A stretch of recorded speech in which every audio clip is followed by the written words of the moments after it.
গাজীপুরের ছনের ঝুড়ি।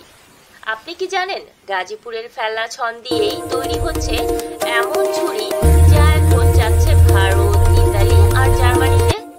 হ্যাঁ, গ্রামের এই ছোট্ট শিল্প এখন বিদেশে নাম কাঁপাচ্ছে।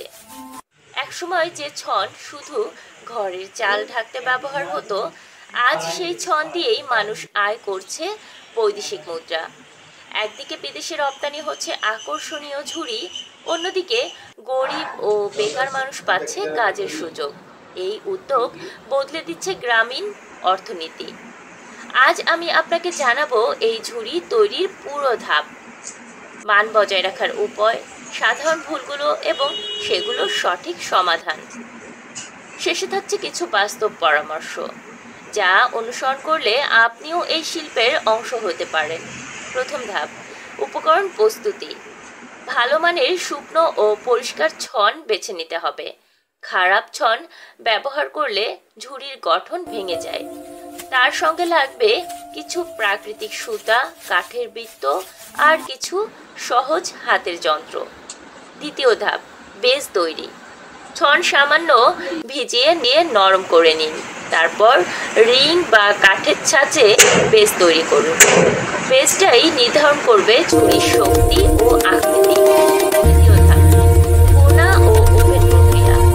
এখন বোনা শুরু করুন কেন্দ্র থেকে বাইরের দিকে।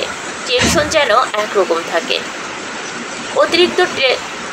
অতিরিক্ত টানলে ছন ফেটে যাবে, আবার ঢিলা হলে ঝুড়ি ঢলে পড়বে। চতুর্থ ধাপ, ফিনিশিং ও পলিশিং। ঝুড়ি শুকিয়ে গেলে প্রাকৃতিক রং বা লেপ দিন। এতে ঝুড়ি দেখতে আকর্ষণীয় হয় এবং টেকসই হয়। প্রথম ধাপ, গুণগত পরীক্ষা ও প্যাকেজিং। প্রতিটি ঝুড়ি ওজন, আকার আর শক্তি অনুযায়ী পরীক্ষা করুন। তারপর সুন্দরভাবে প্যাকেজ করুন যাতে বিদেশে পৌঁছাতে কোনো সমস্যা না হয়।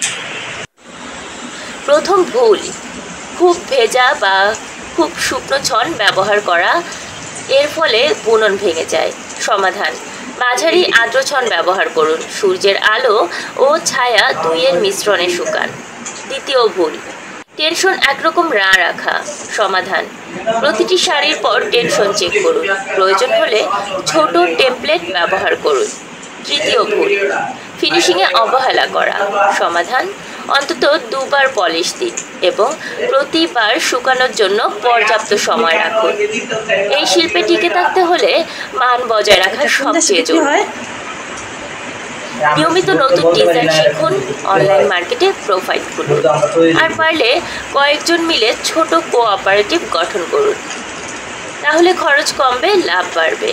যদি আপনি একজন উদ্যোক্তা, বিনিয়োগকারী বা শুধু গ্রামের উন্নয়নে অংশ নিতে চান, আজই যোগ দিন এই ছন ঝুড়ি উদ্যোগে। আপনার ছোট পদক্ষেপও বদলে দিতে পারে অনেক জীবনের গল্প।